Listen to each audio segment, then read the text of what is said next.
আজকে বলবো একটি গ্রামের ছেলে সুলতানপুর হরিপালের চিরঞ্জিত মান্না কতটা পরিশ্রম করে সাউন্ড কিলার করেছে। তাহলে চলো শুনি। চিরঞ্জিত ছিল একটা ইউটিউবার। সে ইউটিউব থেকে রোজগার করে করে আরবাম 5 বাইক কিনল। তারপর ভাবলো একটা সাউন্ড সেটআপ বানাবো। তারপর সাউন্ড সেটআপ বানানোর জন্য পুরো স্থুতি নিল। নেয়ার পর ভাবলো টাকা কোথায় পাবো। নিজের একটা ডিজির ব্যবসা ছিল, সেখান থেকে যেটুকু টাকা রোজগার করেছিল সেই টাকাও লাগিয়ে দিল। তবুও টাকা কম পড়ছিল।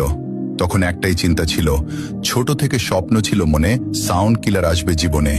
তখন সে ভাবলো আরবাম 5 বাইকটা বেছে দেব। বাইকটাটা বেচেও দিল। তারপর বানালো সাউন্ড কিলার। তারপর ফার্স্ট ফিল্ড ভাড়া খাটলো। তারপর সেকেন্ড ফিল্ড যাওয়ার পর চিরঞ্জিত জানতো না আমার সাথে এই রকম ঘটবে। সেখানে 18-20টা স্পিকার কেটে এবং পুড়ে গেল। তখনও চিরঞ্জিত হাল ছাড়ল না। তারপর আবার ভয়ঙ্কর রূপে নিয়ে এলো সাউন্ড কিলার। এখন সবার মুখে একটাই নাম, সাউন্ড কিলার। তোমরা যদি চিরঞ্জিত মান্না এবং সাউন্ড কিলারকে ভালোবাসো তাহলে লাইক এবং কমেন্ট এবং শেয়ার করে যাবেন। ধন্যবাদ।